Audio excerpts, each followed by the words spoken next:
السلام عليكم ورحمة الله وبركاته. وعليكم السلام ورحمة الله وبركاته. الحمد لله. إن الحمد لله نحمده ونستعينه ونستغفره ونعوذ بالله من شرور أنفسنا ومن سيئات أعمالنا. من يهده الله فلا مضل له ومن يضلل فلا هادي له. وأشهد أن لا إله إلا الله وحده لا شريك له وأشهد أن محمدا عبده ورسوله.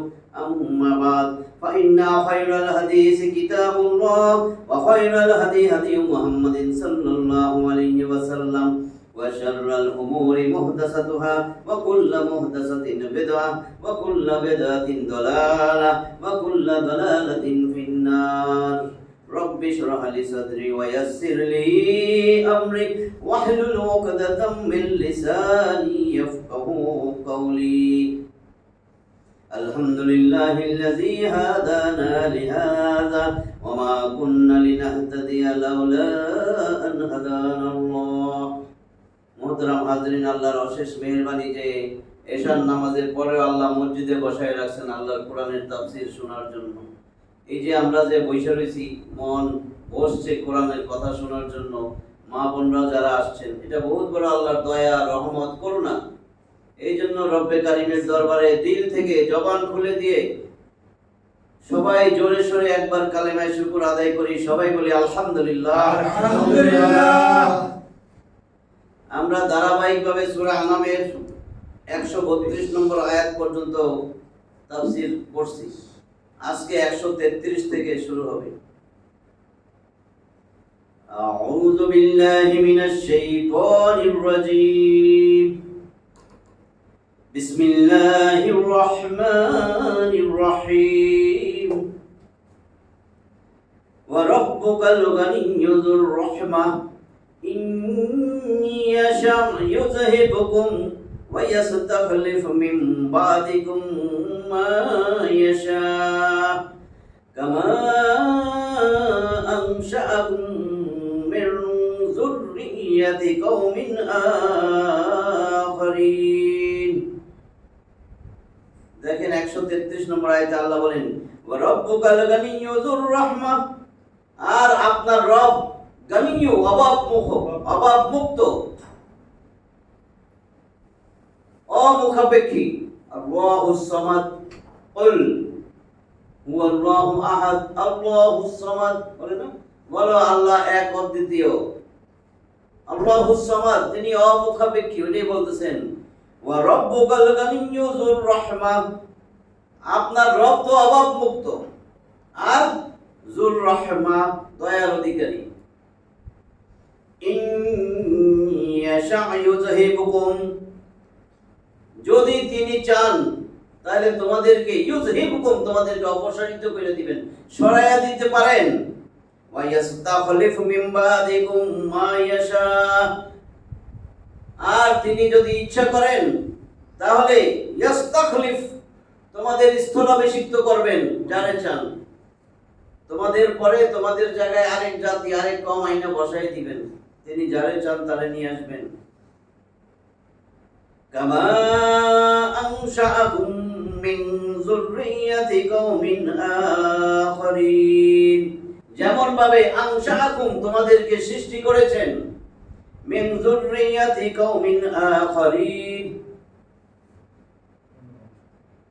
অন্যান্য কওমের বংশধর থেকে যেমনি তোমাদেরকে বানাইছেন, সৃষ্টি করছেন, ঠিক সেইভাবে তোমাদেরকে সরাইয়া তোমাদের জায়গায় আর অন্য যারে চান তারে স্থলাভিষিক্ত করতে পারেন। আদ জাতি, সামুদ জাতি সব ধ্বংস করছে না, কইরা আরেক জাতি আল্লাহ সৃষ্টি করে বসাইছে।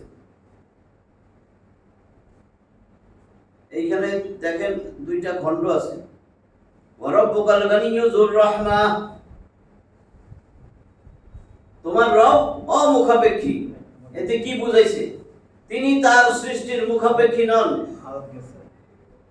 না তিনি তাদের শক্তি বা অর্থের মুখাপেক্ষী, আর না তাদের ইবাদত তার প্রয়োজন। আমাকে ইবাদতের আল্লাহর কোনো প্রয়োজন নাই, না তাদের ঈমান তার জন্য ফলপ্রসূ।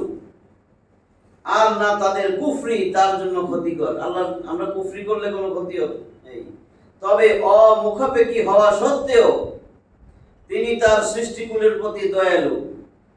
আল্লাহর তো কিছু দরকার নেই, আমরা দয়া না করলে কি? তার অমুখাপেক্ষিতা স্বীয় সৃষ্টিকুলের প্রতি দয়া করার পথে অন্তরায় হয়ে দাঁড়ায় না। দয়া করেই যেতেছে, জুলুমবাজ তারও দয়া করতেছে, তার হাত পা চোখ কান নাক সব ঠিক রাখতেছে। জেনাবে বিচার করতে গেছে, আল্লাহর সীমা লঙ্ঘনকারী, ইচ্ছা করলে হাত পা অবশ করে দিতে পারত, করে না। দয়া।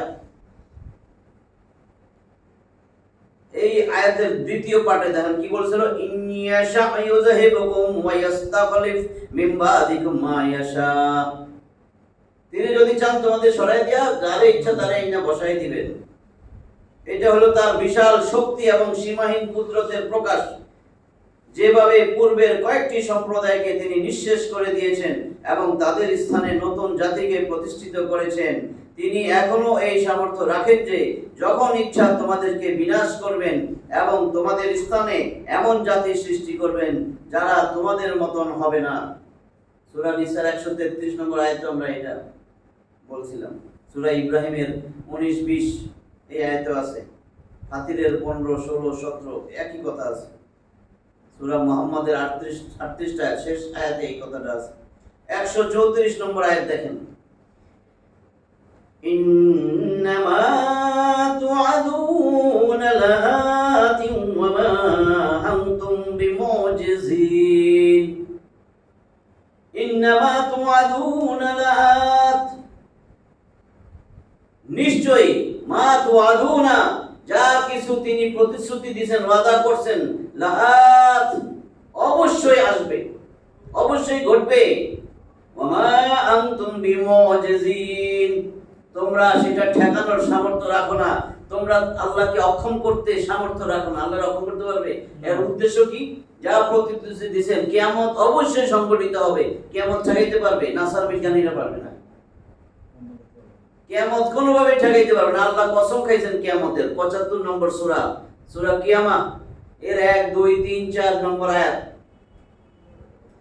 লা উকসিমু বিয়াউমিল কিয়ামা ওয়া লা উকসিমু বিন নাফসিল লাওয়ামা আয়াহসাবুল ইনসানু আল্লাম নাজমা ইযামা বালা কাদিরিনা আলা আন নুসাউইয়া বানানা। লা উকসিমু বিয়াউমিল কিয়ামা, আমি কিয়ামতের কসম খাইতেছি, আল্লাহ কয়। ওয়ালা উকসিমু বিন নাফসিল লাওয়ামা, আত্মবৎসনাকারী নফসের কসম খাইয়া বলতেছি। আত্মবৎসন, নফসে লাওয়ামা যেটা, ধরেন আপনি ভালো কাজ করলেন, ইস একটু ভালো করতাম, একটু ভালো করতাম, একটা খারাপ কাজ হয়ে গেছে, ইস কেন করলাম এটা, কেন করলাম, এটা নফসে লাওয়ামা। আমারা সব সময় খারাপ কাজের দিকে নিবে, আর মুতমাইন্না তো এটা জান্নাত। ইয়া আইয়াতুন নাফসুল মুতমাইন্না বলছি না এটা, ইরজিই ইলা রাব্বিকি রাদিয়াতাম মারদিয়া ফাদখুলি ফি ইবাদি ওয়াদখুলি জান্নাতি। সূরা ফজর 89 নম্বর সূরা 27, 28, 29, 30 শেষ চারটা আয়াত। তো এইখানে আল্লাহ কসম খাইতেছেন, কিয়ামতের কসম, নফসে লাওয়ামার কসম। এরপরে বলেন আয়াহসাবুল যদি বলল ওয়ালা উকসিমু বিয়াউম লা উকসিমু বিয়াউমিল কিয়ামাহ ওয়ালা উকসিমু বিন নাফসিল লাওয়ামা আয়াহসাবুল ইনসানু আল্লাম নাজমা ইযামা। মানুষ কি মনে করে যে কখনো আমি তাদের অস্থিগুলো একত্র করতে পারবো না, ময়রা পয়চা বইলা গেছে, হাড্ডিগুলো একত্র করতে পারবো না?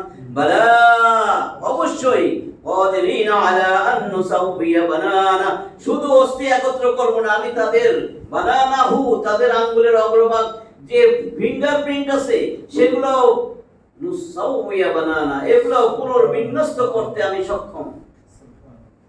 আঙ্গুলের ফিঙ্গারপ্রিন্ট, এরপরে না বিজ্ঞানীরা আবিষ্কার করছে, কি ফিঙ্গারপ্রিন্ট, ওইটাই বলতেছে ইন্নামা তুআদুনা লাআতিন ওয়া মা আনতুম বিমুজিজিন।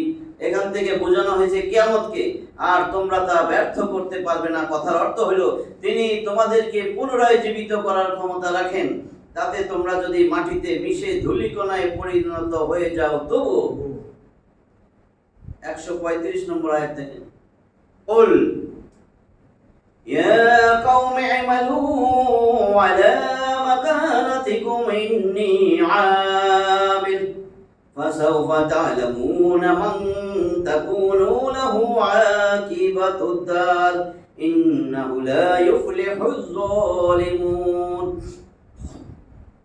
قل হে নবী আপনি বলেন ইয়া কওমি ইমালু ও আমার জাতি ইমালু তোমরা কাজ করো আলা মাকানাতিকুম তোমাদের অবস্থান যেখানে আছো সেই যে কাজ করছো করো তোমরা তোমাদের জায়গায় তোমাদের আমল করো কাজ করে যাও ইন্নী আমিল আর নিশ্চয়ই আমি আমার জায়গায় কর্ম সম্পাদনকারী নবী বলতেছেন আমি যা কাজ করতেছি আমি আমার কাজ করতেছি তোমরা তোমাদের কাজ চালিয়ে যাও فسوف تعلمون من تكون له عاقبة الدار فسوف تعلمون তারা অচিরেই জানতে পারবে কিয়ামতের দিনে আখিরাতে কি কল্যাণকর আবাসস্থল সে তৈরি করছে তার জন্য কোনটা কম কল্যাণকর মঙ্গলজনক সে কাজ করে গেছে দুনিয়ায় থাকতে তোমার কাজ তুমি চালাইছো যাও যেমন করো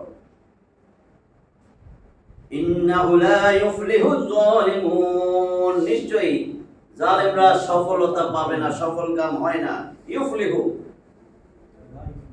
হবে না হয় না বর্তমান ভবিষ্যৎ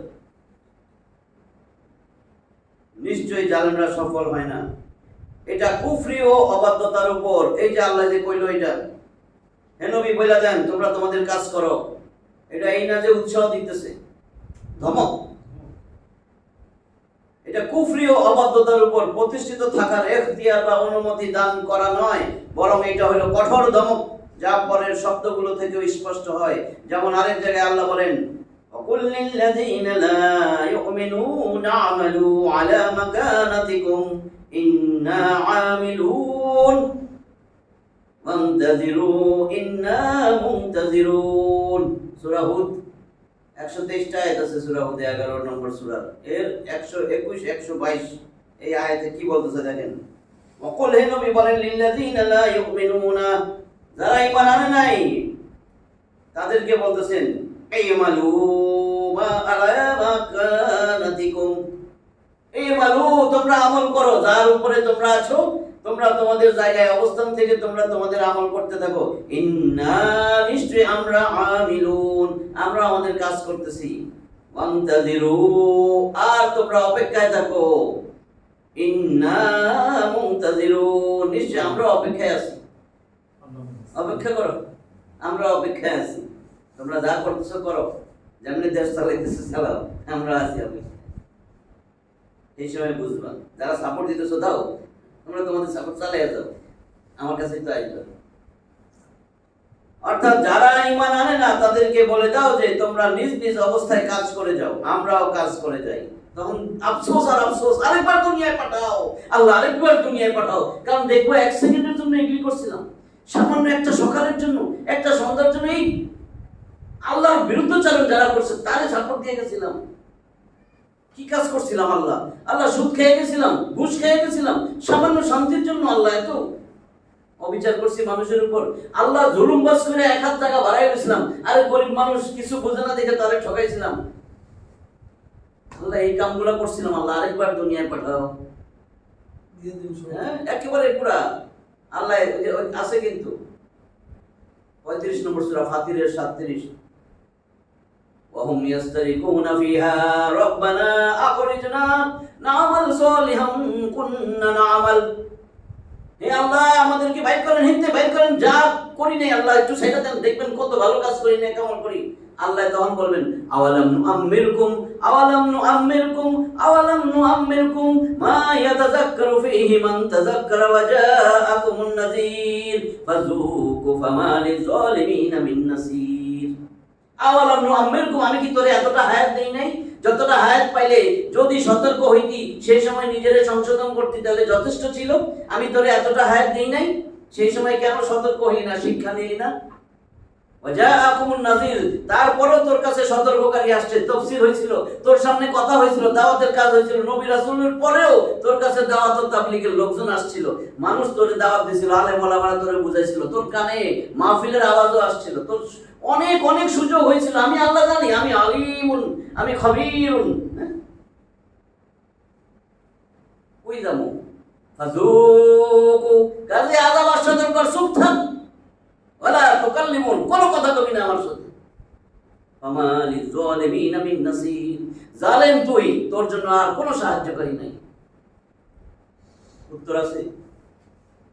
আল্লাহ আমি সংসদ সদস্য, এই দেখেন আমি সংসদ সদস্য নাকি জড়াইব মনে আমি তাফসীর করলে বলে এরকম আসে, এটা কি করতে পারে না।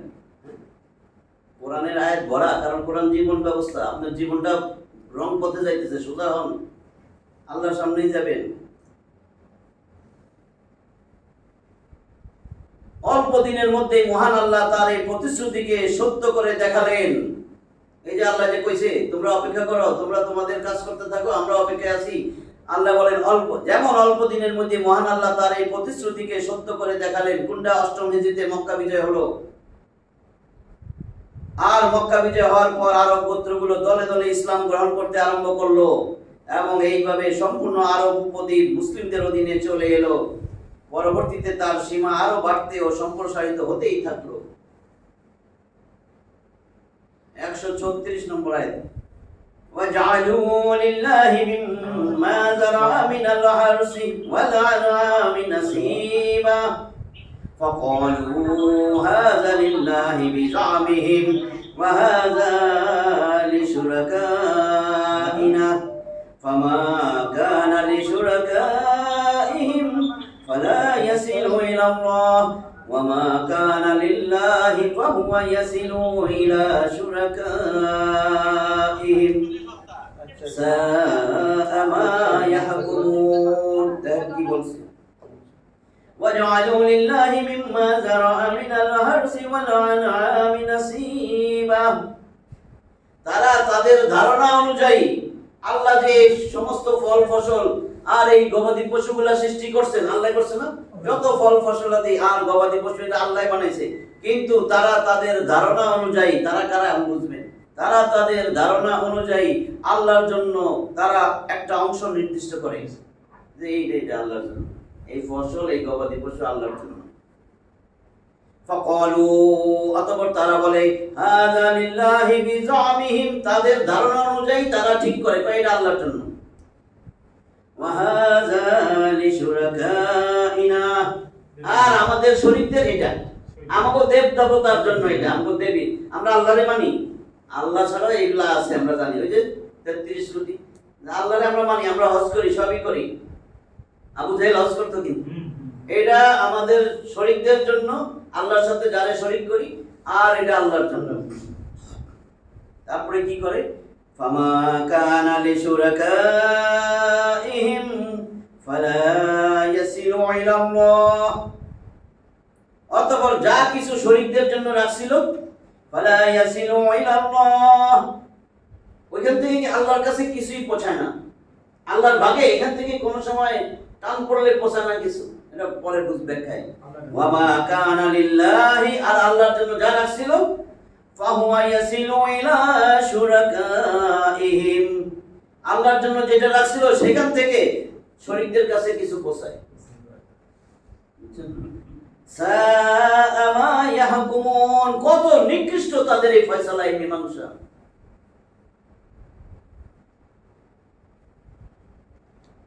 তারা আবার বলে যে এটা আল্লাহরই বিধান, আল্লাহ আমরে এইভাবে নির্দেশ দিয়েছে। তারা কিন্তু বলে হজ করে, সব করে, এটা কিন্তু আমরা আল্লাহর আল্লাহ আমাদেরকে আদেশ করছে, এটাই আমরা মাইনে চলতেছি। এই আয়াতে দেখেন তাদের আকীদা, তাদের আমল, এখানে 3টা পার্ট করা হয়েছে। কিন্তু 1 নম্বরে কি বলছে? ওয়াজআলু লিল্লাহি মিম্মা যারাআ মিনাল হারসি ওয়াল আনামি নাসিবা, আল্লাহর একটা অংশ। এই আয়াতে মুশরিকদের সেই আকীদা ও আমলের একটা নমুনা পেশ করা হয়েছে, যা তারা নিজেরাই ঠিক করছে, নিজেরাই গড়ে রেখেছিল। তারা জমির ফসল এবং পশু সম্পদের কিছু অংশ আল্লাহর জন্য এবং কিছু অংশ তাদের মন গড়া উপাস্যদের জন্য নির্দিষ্ট করে নিত। আল্লাহর অংশকে অতিথি ও ফকির মিসকিনদের উপর, আল্লাহর অংশটা মেহমান টেহমান আসলে আর ফকির মিসকিন এবং আত্মীয়তার সম্পর্ক বজায় রাখার কাজে ব্যয় করত। আল্লাহর অংশটা আল্লাহর অংশটা আমরা মেহমানরা এসে মেহমানদের পিছে খরচ করছি, ফকির মিসকিন আর আত্মীয়তার সম্পর্ক বজায় রাখার জন্য ব্যয় করত। আর মূর্তিদের অংশকে, মূর্তির যে অংশ এটা তাদের পুরোহিত আর পান্ডাদের উপর খরচ করত। পুরোহিত পান্ডা, আমরা যেরকম লাউ গাছে ধরলে দৌড় দেই, একই জিনিস করতাম আগে, কিন্তু এখন একটু একটু কমতেছে, তাও আছে কিন্তু। জানলা দৌড় দিয়ে লয়ে যায় জিরা 2 কেজি, গরুর গোস্ত 50 কেজি, 3টা গরু, ছাগল মাথা করে নেয় না, এখনো নেয়। আর মূর্তিদের অংশকে তাদের পুরোহিত পান্ডাদের উপর এবং তাদের প্রয়োজনাদি পূরণে ব্যয় করত। ওই পুরোহিত পান্ডাদের কি প্রয়োজন, সংসারে কি লাগবে না লাগবে, হ্যাঁ এটা আল্লাহ অনেক পয়সা অনেক কিছু দিব, আমি তারে সাহায্য করছি, অনেক কিছু দিব, আল্লাহ যেটা কয়নি সেটা যদি করে দিব। আর যদি মূর্তিদের জন্য যা নির্দিষ্ট রাখছিল যদি সেই আশানুরূপ ফলন না হয়, আর যদি মূর্তিদের জন্য নির্দিষ্ট অংশের ফসল আশা অনুরূপ না ফলতো, তাহলে আল্লাহর অংশ থেকে বের করে তাতে শামিল করে নিতে হবে, আল্লাহটাতে নিয়ে। কিন্তু এর বিপরীত হলে, অর্থাৎ আল্লাহর অংশের ফসল আশা অনুরূপ না হলে মূর্তিদের অংশ থেকে কিছু বের না করে বলতো যে আল্লাহ তো অভাব মুক্ত, আল্লাহ তো অভাব নাই। অর্থাৎ আল্লাহর অংশে ঘাটতি হলে দেবতাদের নির্দিষ্ট অংশ থেকে দান করা পড়তো না। পক্ষান্তরে মূর্তিদের জন্য নির্দিষ্ট অংশে ঘাটতি হলে আল্লাহর জন্য নির্দিষ্ট অংশ থেকে নিয়ে তাদের স্বার্থে ও প্রয়োজনাদিতে ব্যয় করত। অর্থাৎ আল্লাহর তুলনায় মূর্তিদের মাহাত্ম্য এবং তাদের ভয়, আল্লাহর তুলনায় মূর্তিদের মাহাত্ম্য এবং মূর্তির ভয়। এই দেবতা নারাজ হইলে এটা হবে, ওইটা হবে, সন্তান বিকলাঙ্গ হবে, আগে শুনতেন না, ছেলে মরে যাবে, মেয়ে হইলে এটা হবে। তাদের হৃদয়ে ভয় বেশি ছিল আল্লাহর থেকে ওই মূর্তিদের প্রতি। বর্তমানের মুশরিকদের আচরণ থেকেও এটা প্রত্যক্ষ করা যেতে পারে। 137 নম্বর আয়াত দেখেন কি বলে, وَكَذَلِكَ زَيَّنَ لِكَثِيرٍ مِّنَ الْمُشْرِكِينَ قَتْلَ أَوْلَادِهِمْ شُرَكَاؤُهُمْ لِيُرْدُوهُمْ وَلِيَلْبِسُوا عَلَيْهِمْ دِينَهُمْ وَلَوْ شَاءَ اللَّهُ مَا فَعَلُوهُ فَذَرْهُمْ وَمَا يَفْتَرُونَ وَكَذَلِكَ زَيَّنَ لِكَثِيرٍ مِّنَ الْمُشْرِكِينَ قَتْلَ أَوْلَادِهِمْ شُرَكَاؤُهُمْ لِيُرْدُوهُمْ। আর এইভাবেই অনেক মুশরিকের জন্য তাদের শরীকরা তাদের সন্তানদেরকে হত্যা করা শোভনীয় করেছে। ওদের খুশি করার জন্য নিজের সন্তানদেরও বলি দেয়, হত্যা করে, জীবন্ত মাটিতে পুঁতে দেয়, ওইটারে খুশি করে, এই দেবতা খুশি। এটাই বলছে কাযালিকা যায়্যানা, এমনি ভাবে সুশোভিত করা হয় লিকাসিরিম মিনাল মুশরিকিন, মুশরিকদের অনেকের জন্য কতলা আওলাদিহিম শুরাকাহুম, তাদের শুরাকা যারা শরীক বানাইছে আল্লাহর সাথে, এই দেবদেবীরে সন্তুষ্ট করার জন্য অনেক মুশরিক কি করে, লিউরদুহুম, তাদের সন্তানদেরকে হত্যা করে। কেন? লিউরদুহুম, যেন তাদেরকে ধ্বংস করতে পারে ওই শরীকগুলা, দেবতাগুলা। এইরকম একটা বিধান তারা বানাই লইছে। তাদের শরীক যারা শরীক করতেছে দেবতা, এই দেবতারে খুশি করার জন্য নিজের সন্তানদের কতল করতেছে, এইভাবে নিজেরা ধ্বংস হইতেছে, নিজেরা নিজেদেরকে ধ্বংস করতেছে। ওয়ালিয়ালবিসু আলাইহিম দীনাহুম, আর নিজের দিনকে সংশয়পূর্ণ করে তুলতেছে। দিন ধর্ম ভয়ার্থ, ভয়, এই দিন যদি এখন কেউ মানে, আরে আমার সন্তানরা এটারে সন্তুষ্টের জন্য বলি দেওয়া লাগবো, আরে কবর দেওয়া লাগবো, এটারে সন্তুষ্ট জানতো মাটি পিতা দেওয়া লাগবো। আসলে দিন কি এরকম ছিল? ধর্ম, ওদের ধর্ম তো এরকম না। এই যে বলছে ওয়ালিয়ালবিসু আলাইহিম দীনাহুম, এবং তাদের নিকট তাদের দিনকে সংশয়পূর্ণ করতে পারে এই দেবদেবীগুলা, যেগুলো শিরিক করতেছে আল্লাহর সাথে। এইটাই বলতেছে ওয়ালাউ শাআল্লাহ, আর আল্লাহ যদি চাইতেন, মা ফাআলুহু, আল্লাহ চাইলে তারা কিন্তু এরকম করতো না। আল্লাহ দিল ঘুরাই দিল, আল্লাহ চাইলে, আল্লাহ তো আপনার স্বাধীন চিন্তা শক্তি দিয়ে দিছে, জোর জবরদস্তি করবে না তো। ওইটাই বলছেন ওয়ালাউ শাআল্লাহু মা ফাআলুহু, আর আল্লাহ যদি চাইতেন তাহলে তারা এরকম করতো না। ফাযারহুম ওয়া মা ইফতারুন। নবীরে বলে ফাযারহুম, এই নবী এদের থেকে চলে আসো, ছেড়ে দাও, এদেরকে ছেড়ে দাও, যা মিথ্যা রচনা করছে তারা তাদের মিথ্যার উপর থাকুক। বুঝছেন? সুতরাং তারা যে মিথ্যা বানায় তা নিয়ে তুমি তাদেরকে থাকতে দাও। ফাযারহুম, তাদেরকে ত্যাগ করো, ছেড়ে দাও।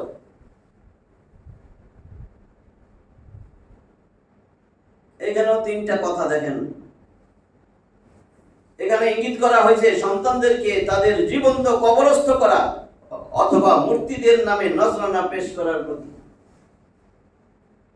দেবতা খুশি হইব, দেবদেবী খুশি হইব, মা কালী খুশি হইব। হ্যাঁ, ছেলে হত্যা যদি করেন কবরে দিয়ে দেন জীবিত। তাদের দিনে শিরকের মিশ্রণ ঘটিয়ে এগুলা করত। মহান আল্লাহ স্বীয় এখতিয়ার ও কুদরতে তাদের ইচ্ছা ও এখতিয়ারের স্বাধীনতাকে ছিনিয়ে নিতেন যদি, তাহলে তারা এরকম করতো না। তাদের যে স্বাধীন ইচ্ছা শক্তি, এটা যদি আল্লাহ ছিনিয়ে নিত তাহলে তো সব হেদায়েতের উপর এসে পড়তো। ওইটাই বলছে, তখন অবশ্যই তারা ওই কাজ করতে পারতো না যার উল্লেখ হয়েছে, কিন্তু এইরকম করলে জোর জবরদস্তি করা হতো আর তাতে মানুষকে পরীক্ষা করা যেত না। আল্লাহ মানুষকে পরীক্ষা করার জন্য এরকম করেছেন, অথচ আল্লাহ তাআলা মানুষকে ইচ্ছা ও এখতিয়ারের স্বাধীনতা দিয়ে তাদেরকে পরীক্ষা করতে চান। সম্পূর্ণ স্বাধীনতা দিয়ে দিছে, আপনি সব জানেন, ভালো আর মন্দ সব জানেন। কিয়ামতে যে আল্লাহ কোরআন থেকে প্রশ্ন করবে এটাও আপনি জানেন, তারপর কোরআনের বিরুদ্ধে চলেন। আপনি জানেন না দুইটা দল আছে, হিজবুল্লাহ, হিজবুল শয়তান। এক দল আল্লাহর দল, একটা শয়তানের দল। আপনি ইচ্ছা করে যাই না শয়তানের দল করেন, আপনার ইচ্ছা স্বাধীনতা আছে, আল্লাহ চাইলে তো করতেন না। মানুষ এত মাইর খায় তাও কোরআনের কথা কয় কেন? স্বাধীন ইচ্ছা শক্তি আল্লাহ দিয়ে দিছে, ও স্বাধীন। ওরা এরকম না যে আল্লাহ ধরে ধুয়ে দিছে, এনে আল্লাহ দেখছে এর স্বাধীন ইচ্ছা শক্তি ভালোর দিকে আছে, ওরা ভালোর দিকে লেগে গেছে, এই শয়তানের দিকে যায়। ওয়াহাদাইনাহুন নাজদাইন, আমি কি তাদেরকে দুইটা রাস্তা দেখাই নাই? একটা ভালোর রাস্তা, একটা খারাপের রাস্তা। ইম্মা শাকিরাম ওয়া ইম্মা কাফুরা, এরপরে হয় সে শুকরগুজার বান্দা নাইলে কুফরগুজার, কুফরি করে, আমি আল্লাহর কুফরি করে। আমি আল্লাহর কোরআন প্রতিষ্ঠিত করার জন্য তারে দুনিয়ায় ছেড়ে দিয়েছিলাম, সে আমার খলিফা। খলিফা বুঝেন তো, সে আমার খলিফা, দুনিয়ায় গেছে সে আমার খলিফা। وَإِذْ قَالَ رَبُّكَ لِلْمَلَائِكَةِ إِنِّي جَاعِلٌ فِي الْأَرْضِ خَلِيفَةً। স্মরণ করো সেই দিনের কথা যখন আল্লাহ ফেরেশতাদের ডেকে বলেন আমি আমার জমিনে খলিফা নিযুক্ত করতে চাই। আল্লাহ আমাদের খলিফা বানাইছে, সেই খলিফা এসে আল্লাহর বিরুদ্ধে কাজ করতেছে। আল্লাহর সংবিধান ছিল কোরআন, শয়তানের সংবিধান যেটা, সেটার পিছনে জান দিয়ে দিতেছে এবং সেটারে ভালো কইতেছি, কিছু বলে চুপ থাকি। আল্লাহ তাআলা মানুষকে ইচ্ছা ও এখতিয়ারের স্বাধীনতা দিয়ে তাকে পরীক্ষা করতে চান, তাই তিনি জোর জবরদস্তি করেননি। আমরা তাফসীরে বসার উদ্দেশ্য পরীক্ষায় যেন পাস মার্কটা পাই। সারা জীবন যদি আল্লাহর বিধানের বিরুদ্ধে থাকি একেবারে ফেল। কারণ এই মরার সাথে সাথে আল্লাহ কি বলছেন, 43 নম্বর সূরা যুখরুফ, আমি সুন্দর করে বলি, মা বোনরা শুনতেছেন এই জন্য। 43 নম্বর সূরা যুখরুফ, অর্থ সোনা দানা, 89টা আয়াত আছে, খুলে দেখবেন। এর 43 আর 44 নম্বর আয়াত পড়বেন। 44টা আমি বলে দিতেছি। 44-এ আল্লাহ বলছেন ওয়া ইন্নাহু লাযিকরুল লাকা ওয়া লিকাউমিকা ওয়া সাওফা তুসালুন। ওয়া ইন্নাহু, মানে এই কোরআন, নিশ্চয়ই এই কোরআন ও নবী তোমার জন্য এবং তোমার কওমের জন্য উপদেশ। এত উপদেশ দিলাম, কানে কি যায় না? ওয়া সাওফা তুসালুন, মইরা দেখো, সাথে সাথে অতি সত্বর এই কোরআন দিয়া তোমাদের জিজ্ঞাসাবাদ শুরু হবে। বুঝলেন? কোরআন দিয়ে জিজ্ঞাসা করব কার লগে কার জন্য কি করছে দুনিয়ায় থাকতে। ওই সময় আফসোস হবে ভাই, একটা সেকেন্ড মনে হবে কি রে, হায় হায়, এটা কি দুনিয়াতে ছিলাম এক সকাল এক সন্ধ্যা, এটার জন্য এরকম করছি কেন? হায় হায় আল্লাহ, কিছু দিতা না দুনিয়ায়, আমারে কিছু দিতা না, এই বুঝটা যদি দিয়ে দিতা। আল্লাহ কিছু দিতেন, আমি ভিক্ষা করতাম, 3 বেলা ফকির রাস্তায় ভিক্ষা করে খাইতাম। আল্লাহ যদি তুমি বানাইতাম, আমার কোনো কিছু দরকার নেই। আর এখন আমার সব দরকার, ওরে মানবো, তারে খামো, করে ধরবো। আরে দোকানে যাই, এখন চিনোস আমারে, চান্দা দিবি না বেটা, তুই মাইরেই ফেলাম, ওই বেটারে মাইরেই ফেলাম। তারপরে আবার এর পক্ষে আছে, চান্দাবাজের আব্বার পক্ষে আছে, চান্দাবাজের এক ফোঁটা শক্তি নাই। কারণ আগের চান্দাবাজ এখন নাই। কেন? কারণ মা নাই। এই চান্দাবাজের এক ফোঁটা শক্তি নেই। কেন? কারণ আব্বা আছে। আপনার কি আব্বা ভালো? কেমনে যে কয় সাপোর্ট আছে, সামসামি বাদ দিতে হবে। সামসামি বাদ না দিলে ধরা খাইবেন যে আসলেই তো সত্যিই তো। আমি কেমনে কই ওটা ভালো? ওইটার জোরে না এটা করতেছে, ওইটার জোরে না এটা করতেছে। আল্লাহ আমাদেরকে পরীক্ষা করবেন, এই জন্যই ছাড়ছেন। ভালো করে চিন্তা করেন, আল্লাহর কথা। এখানে কারো কথা বলতেছি না, সব আল্লাহর কথা। আপনারা স্বাধীন চিন্তা শক্তি দিয়ে দিয়েছেন। এই যে চিন্তা করার শক্তি, এটাও কিন্তু ব্রেনের কাজ, এটাও আল্লাহ দিয়েছেন, ব্রেন। 138 নম্বর আয়াত। وقالوا هذه أنعام وحرث حجر لا يطعمها إلا من نشاء بزعمهم وأنعام حرمت ظهورها وأنعام لا يذكرون اسم الله عليها افتراء عليه سيجزيهم بما كانوا يفترون। এখানে একেবারে জাহেলি বিধান আর বাতিল ধর্মের তিনটা চিত্র এখানে আল্লাহ দিয়েছেন। তিনটা চিত্র আমি একটা একটা কই। ওয়াকালু, তারা বলে, হাযিহি আনআম ওয়া হারসুন হিজর, এই যে গবাদি পশুগুলা, আর হার্স মানে ফল ফসল, এই যে গবাদি পশু আর ক্ষেতের ফসল, এগুলা সুরক্ষিত, নির্দিষ্ট। তারা কইতেছে এই যে আমাদের গবাদি পশুগুলা আর এই যে ফসলগুলা, এটা নির্দিষ্ট। কি নির্দিষ্ট? দেন, লা ইয়াতআমুহা ইল্লা মান নাশাউ বিজামিহিম, তাদের ধারণা অনুযায়ী কেউ খাইতে পারবে না, তবে তারা যারে চায়, যারে দিব এই খাইব। আর কেউ খাইতে পারবে না এই ফসল, এই অংশ, এই গবাদি পশু, এই গবাদি পশুর এই ফসল, তারা যারে চায় শুধু সেই খাইব। এই গাছে লাউ ধরবি না, এটা রাখছি পীর সাহেবের জন্য। ঘরে কেউ খায় না, কিন্তু যদি আপনি কইয়া যান বউ বাচ্চা কেউ খায় না, এবং এরাও রেডি থাকে, এটা যেন কেউ না, এটা পীর সাহেবের দিব। প্রথম গাছের লাউ, বুঝছেন না? বিলে বিলে কইতেছি এইখানে, এটা নাইলে বুঝতেন না, আমি কিন্তু ক্লিয়ার হয়েছি। এই ফল ফসল, এই জমির ফসল আর এই যে গবাদি পশু, এটা কেউ খাইতে পারবে না, তারা যারে চায়। তার মানে পরে বুঝবেন কারে দিতে চায়। ওই যে মূর্তিগুলা, যে সেবা শুশ্রূষা খাদেম, মূর্তির খাদেম আছে না? মূর্তি তো কিচ্ছু না। মূর্তির গায়ে যদি ঠ্যাং উঠে কুত্তায় মুতে, ওই বুঝতে পারবো ওর দেবতা। এটা এটারে খানা দেয়, জানেন তো না? অনেক খাবার টাবার দিয়ে আসে, আসলে খায়। হ্যাঁ, ওইটার কথা বলা হইতেছে। আর এর জন্যই আল্লাহর নাম না নিয়ে ওর জন্য পশু কোরবানিও করে। ওইটা পরে ব্যাখ্যায় আসবে, একটু আগে বুঝেন। লা ইয়াতআমুহা, তা খাইতে পারবে না, ইল্লা মান নাশাউ বিজামিহিম, জামা মানে ধারণা, তারা যা চায়, তাদের ধারণা অনুযায়ী তারা যা ইচ্ছা করে, যাকে ইচ্ছা করে শুধু সেই খাইবো, এছাড়া আর কেউ খাইবো না। এই একটা গ্রুপ।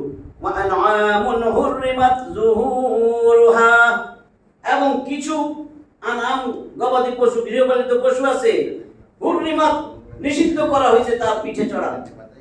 এই গবাদি পশুর পিঠে চড়া তারা কষ্ট করে হজে যাইব, তো এই পশুর পিঠে চড়া যাইতে, এটা আমার দেবতার জন্য। জঙ্গলেও ছেড়ে দেয়, অনেকগুলার কাম ছিদ্র করে ছেড়ে দেয়। মনে পড়ছে কই 4 নম্বর সূরা নিসা গেছে, কিন্তু 119 নম্বর আয়াত।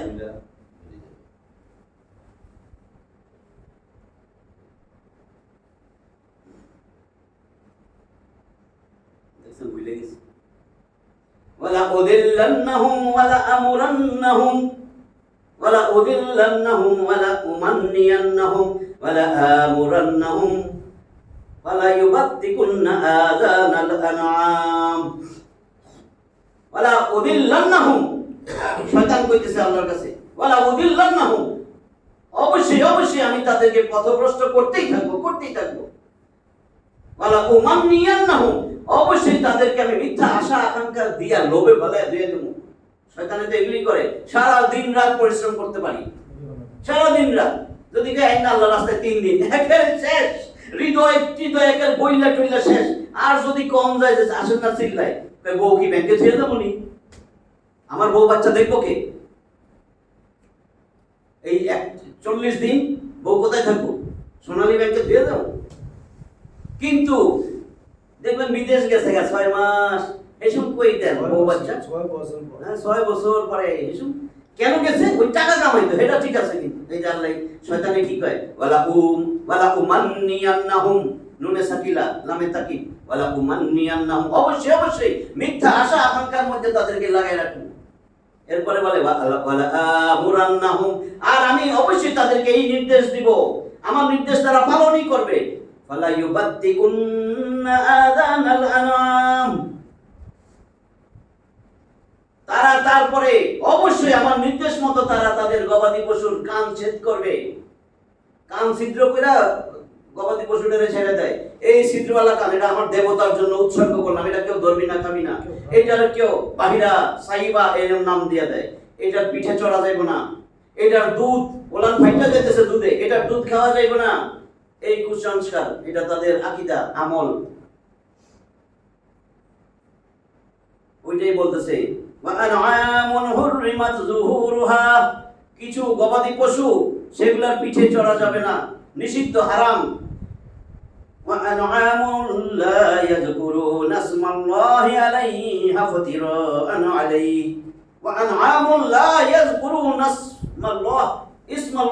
মানে আল্লাহর নাম ছাড়া, আল্লাহর নাম নেই, আল্লাহর নাম ছাড়া তাদের দেবতার নামে যেগুলো জবাই করছে কিছু গবাদি পশু, আবার কয় এটা আল্লাহর আদেশ, আল্লাহর নির্দেশে এরকম করছে। এটাই বলছেন ওয়া আনআমুল লা ইয়াযকুরুনা ইসমাল্লাহি আলাইহা, আল্লাহর নাম ছাড়া তাদের নামের উপরে এটা জবাই করছে। এরকম কিছু জবাই করার সময় আল্লাহর নাম উচ্চারণ করে নাই। হ্যাঁ, ইফতিরাআন আলাইহা, আল্লাহর উপর মিথ্যা রচনা করে, কয় এটা আল্লাহর নির্দেশেই করছি। ওটা যাই কইবেন না যে আপনারা আল্লাহরে মানেন, আমরা আল্লাহরে মানি, আমরাও হজ করি, আমরাও তওয়াফ করি, সব করি আমরা, এটা আল্লাহ এমনি কইছে, আল্লাহর নির্দেশ মতোই করছে। সায়াজজিহিম বিমা কানু ইয়াফতারুন, অচিরেই তাদেরকে আমি প্রতিদান দেব আমার ব্যাপারে যে মিথ্যা রচনা করছে, মিথ্যা রটায়, তারা যে মিথ্যা রচনা করত, এই কারণে শীঘ্রই তাদেরকে প্রতিফল দেওয়া হবে। এই আয়াতে তাদের জাহেলি বিধান ও বাতিল ধর্মের আরো 3টা চিত্র বর্ণনা করা হয়েছে। হিজরুন, যে বলছে হিজর সুরক্ষা বা নিষেধ, যে এটা একেবারে সুরক্ষিত। এখানে যে হিজরুন যদিও ক্রিয়া বিশেষ্য, কিন্তু তা ব্যবহার হয়েছে মাহজুরুন কর্মকারকের অর্থে। যাই হোক, এটার দরকার নেই। এটা হলো প্রথম চিত্র। এই যে পশু অথবা অমুক জমির ফসল ব্যবহার করা নিষিদ্ধ, এটা ছিল প্রথম চিত্র, যে এই জমির ফসল আর এই পশুগুলা এটা ব্যবহার করা যাবে না। এটা কার জন্য? যার জন্য রাখছে সে ছাড়া। এটা কেবল সেই খেতে পারবে যাকে আমরা অনুমতি দিব, আর এই অনুমতি মূর্তিদের খাদেম এবং পুরোহিত পান্ডাদের জন্যই দেওয়া হতো। দ্বিতীয় চিত্র, তারা বিভিন্ন প্রকারের পশুকে তাদের মূর্তিদের নামে উৎসর্গ করে স্বাধীনভাবে ছেড়ে দিত। যেটা পেলাম, তাদের দ্বারা তারা বোঝা বহন করত না এবং শহরের কাজও নিত না, যেমন বাহিরা সাইবা পেলাম না, এর নামে ছেড়ে দেয় ইত্যাদি। সূরা নিসা 119 নম্বর আয়াতে আছে। আর তৃতীয় চিত্র, তারা জবে করার সময় নিজেদের মূর্তিদের নাম নিত, আল্লাহর নাম নিত না। কেউ কেউ এর অর্থ এই বলেছেন যে এই পশুগুলোর উপর সওয়ার হয়ে তারা হজে যেত না। যাই হোক, এই সমস্ত রকম বিধান ছিল তাদের নিজস্ব মন গড়া, কিন্তু তারা আল্লাহর উপর মিথ্যা আরোপ করত, অর্থাৎ এই ধারণা প্রকাশ করত যে তারা আল্লাহর নির্দেশেই এই সব কিছু করতেছে। এটা আল্লাহর নির্দেশ, আমরা আল্লাহর কথা শুনবো না। 139, তাহলে আরেকটা আয়াত পড়ে وقالوا ما في بطون هذه الأنعام خالصة لذكورنا ومحرم على أزواجنا وإن يكن ميتة فهم فيه شركاء سيجزيهم وصفهم إنه حكيم عليم। وقالوا, তারা বলে, মা ফি বুতুনি হাযিহিল আনআম, এই গবাদি পশুর পেটের মধ্যে যা আছে খালিসাতুল লিযুকুরিনা, এটা আমাদের পুরুষদের জন্য নির্দিষ্ট। খালিসা একেবারে বিশেষভাবে নির্দিষ্ট, এটা আমাদের পুরুষদের জন্য, এইটার পেটের ভিতরে যা আছে। ওয়া মুহাররামুন আলা আজওয়াজিনা, আর নিষিদ্ধ আমাদের স্ত্রীদের জন্য, মানে আমাদের জন্য হালাল, আমাদের জন্য এটা ঠিক নির্দিষ্ট, আর মহিলাদের যেটা আমাদের স্ত্রীদের জন্য এটা হারাম, নিষিদ্ধ। তারপরে কয় কি, ওয়া ইনিয়াকুম মাইতাতান, যদি এটা মরা হয়, যদি এটা মৃত হয় পেটের ভিতরেরটা, ফাহুম ফিহি শুরাকা, তবে নারী পুরুষ আমরা দুইজনই এটা অংশীদার। মরা হইলে দুইজনই, পুরুষ নারী আমরা অংশীদার হব খাওয়ার ব্যাপারে, মরাটাও খাইব। সাইয়াজজিহিম ওয়াসফাহুম, অচিরেই তাদেরকে প্রতিদান দেওয়া হবে তাদের এই সমস্ত বিশ্লেষণ করার কারণে। এই যে এত সুন্দর বিশ্লেষণ, এই সমস্ত কথাবার্তার কারণে অচিরেই তাদেরকে প্রতিফল দেওয়া হবে। ইন্নাহু হাকীমুন আলীম, নিশ্চয়ই তিনি মানে আল্লাহ প্রজ্ঞাবান, হাকিম আর আলিম, মহাজ্ঞানী। আল্লাহ সব জানেন না কি করতেছে। যা বললাম আর কি, এখানে এদেরটা পড়ি, এটা আরেকটা চিত্র, যেই পশুগুলোকে তারা নিজেদের প্রতিমার নামে উৎসর্গ করত, সেগুলোর মধ্য থেকে কোনটার ব্যাপারে তারা বলতো যে এদের দুধ এবং এদের পেট থেকে জন্ম লাভকারী জীবন্ত বাছুর আমাদের পুরুষদের জন্য হালাল এবং মহিলাদের জন্য হারাম। হ্যাঁ, যদি বাচ্চা মরা জন্ম নিত তাহলে তা খাওয়ার ব্যাপারে পুরুষ ও মহিলা সমান ছিল। মহান আল্লাহ বলেন, তাদের এই ভ্রান্ত বিবরণ, ওই ব্যাখ্যা বিশ্লেষণ এবং আল্লাহর উপর তাদের তাফসীর এবং আল্লাহর উপর মিথ্যারোপ করার কারণে তিনি তাদেরকে সত্য শাস্তি দিবেন, অতি সত্য শাস্তি দিবেন। তিনি তার বিচার ফয়সালার ব্যাপারে সুকৌশলী এবং স্বীয় বান্দাদের ব্যাপারে সম্পূর্ণ অবহিত। কিচ্ছু লুকানো যাবে আল্লাহর কাছ থেকে, সব জানে আল্লাহ, আপনি অন্তর দিয়া কি করছেন। তিনি তার জ্ঞান ও কৌশলের আলোকে প্রতিদান ও শাস্তি দেওয়ার ব্যবস্থা করবেন। শেষ আজকের জন্য 140 নম্বর আয়াত। قد خسر الذين قتلوا أولادهم سفها بغير علم وحرموا ما رزقهم الله افتراء على الله قد ضلوا وما كانوا مهتدين قد خسر الذين قتلوا أولادهم سفها بغير علم, কোনো জ্ঞান নাই, কিচ্ছু নাই, নির্বোধ, এই নির্বুদ্ধিতার কারণে, অজ্ঞানতা বশত তারা তাদের সন্তানদেরকে যারা হত্যা করছে, নিশ্চয়ই তারা ক্ষতিগ্রস্ত হয়েছে। বুঝছেন না? এই যে দেবদেবী তো কয় নাই, আসলে এটা মূর্তি নিজে বানাইছে, ওনারে সন্তুষ্ট করার জন্য নিজেরা এরকম চিন্তা ভাবনা করছে যে সন্তান মারছে, খবর দিছে, এদের কথা বলতে। কত খাসিরাল্লাযিনা কাতালু আওলাদাহুম, যারা তাদের সন্তানরে হত্যা করছে, অবশ্যই নিশ্চয়ই তারা ক্ষতিগ্রস্ত। সাফাহাম বিগাইরি ইলম, কোনো ইলম নাই, কালাম নাই, কোনো জ্ঞান বুদ্ধি নাই, নির্বুদ্ধিতার কারণে হত্যা করছে, এরাই ক্ষতিগ্রস্ত। ওয়া হাররামু মা রাযাকাহুমুল্লাহ, আর আল্লাহ যা রিজিক দিয়েছিলেন সেগুলোর মধ্যে কিছু হারাম করছে। ইফতিরাআন আলাল্লাহ, আল্লাহর উপর মিথ্যা রটাইয়া, আল্লাহ এরকম কইছে আম করে, এটা আল্লাহরই নির্দেশ, আল্লাহর উপর মিথ্যা রচনা করছে না, আল্লাহর নির্দেশে আমরা এগুলা আমাদের জন্য হারাম, এটা আমরা হারাম করছি, এটাই বলছে। ওয়াহারামু, তারা নিষিদ্ধ করেছে, মা রাযাকাহুমুল্লাহ, আল্লাহ যা রিজিক দিয়েছেন তাদেরকে। ইফতিরাআন আলাল্লাহ, আল্লাহর উপর মিথ্যা রচনা করে। কদ দাল্লু, নিশ্চয়ই তারা পথভ্রষ্ট হয়েছে। ওয়া মা কানু মুহতাদিন, এবং তারা হেদায়েত প্রাপ্ত হয়নি। যারা নির্বুদ্ধিতার জন্য ও অজ্ঞানতা বশত নিজেদের সন্তানদেরকে হত্যা করে এবং আল্লাহ প্রদত্ত জীবিকাকে আল্লাহ সম্বন্ধে মিথ্যা রচনা করার উদ্দেশ্যে নিষিদ্ধ গণ্য করে, তারা তো ক্ষতিগ্রস্ত হয়েছে, তারা অবশ্যই বিপদগামী এবং তারা সৎ পথ প্রাপ্ত ছিল না। আজকে এই পর্যন্ত থাক 140। আমরা যা পড়লাম শুনলাম এর উপরে যেন আমল করতে পারি। আল্লাহ আমাদের স্বাধীন ইচ্ছা শক্তি দিয়ে দিছে।